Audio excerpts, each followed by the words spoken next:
காமராஜர் ஐயா கிட்ட திண்டுக்கல்காரங்க ஒரு தொழிற்சாலை ஆரம்பிக்கிறது கேட்குறாங்க. திண்டுக்கல்லேருந்து ரொம்ப தூரம் இருக்குது. அதிகாரிகள் அதை பரிசீலனையில் வைக்கிறாங்க. ஆனால் காமராஜர் ஐயா நேரடியாக வந்து அந்த அதிகாரிகள்கிட்ட வந்து சொல்கிறார், அந்த திண்டுக்கல்லில் தொழிற்சாலை ஆரம்பிக்க திண்டுக்கல்காரங்க கேட்டாங்கல்ல, அதை உடனே அப்ரூவ் பண்ணுங்கண்ணே அப்படின்னு சொல்லிட்டு உடனே கிளம்பிடுறாங்க. எந்த காரணமும் சொல்லலை. ஆனால் அதிகாரிகளுக்கெல்லாம் பயங்கர குழப்பம். இது காமராஜர் ஆட்சி காலத்தில் வந்த ஒரு கிசுகிசுன்னே சொல்லலாம். அப்போது அதிகாரிகளுக்கு ஒரே குழப்பம்.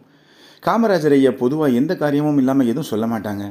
ஒருவேளை காமராஜர் ஐயாவுக்கு தெரிஞ்சவங்களாக இருக்குமோ அப்படின்னு சொல்லி அதிகாரிகள் எல்லாம் சந்தேகப்பட்டாங்க.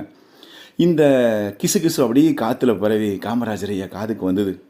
அப்போ காமராஜர் ஐயா சொல்கிறாங்க, அந்த அதிகாரிகளை நான் உடனே பார்க்கணுன்னே அப்படின்னு சொல்ல அதிகாரிகளுக்கான ஒரு மீட்டிங்கை ஏற்பாடு பண்ணுறாங்க. அந்த மீட்டிங்க்கு காமராஜர் ஐயா நேரடியாக வர்றாங்க.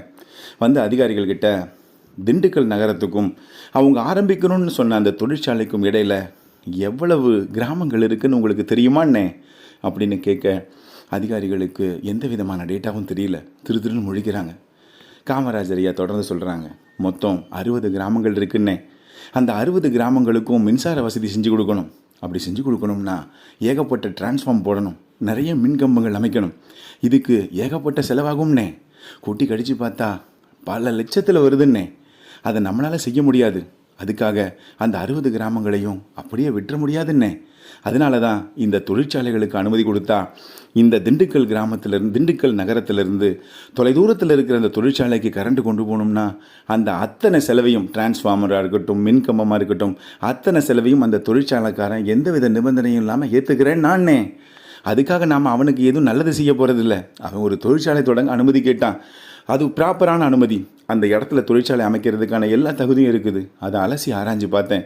மக்களுக்கும் பயன்படக்கூடிய ஒரு நலத்திட்டத்தை ஏன் தள்ளி போடணும்னு தான் அதை உடனடியாக அனுமதி கொடுங்கண்ணே அப்படின்னு காமராஜர் ஐயா சொல்ல அந்த அதிகாரிகள் திகைச்சு போய் நிற்கிறாங்க.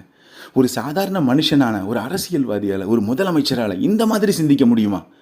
எந்த ஒரு விஷயம் செஞ்சாலும் மக்களுக்கு பலனடையணும்னு நினைக்கிற இந்த மாதிரியான முதலமைச்சர் பல்லாண்டு காலம் வாழணும்னு எந்த வாயால் காமராஜர் ஐயாவை தப்பாக பேசினாங்களோ அந்த அதிகாரிகள் அவருக்காக கடவுள்கிட்ட வேண்டிக்கிட்டாங்க. ஐயா ரொம்ப வருஷம் உயிரோடு இருக்கணும், மக்கள் திட்டங்கள் பல செய்யணும்னு அந்த அதிகாரிகள் மனசார நினச்சாங்க. காமராஜர் ஐயா உண்மையான மனிதன்.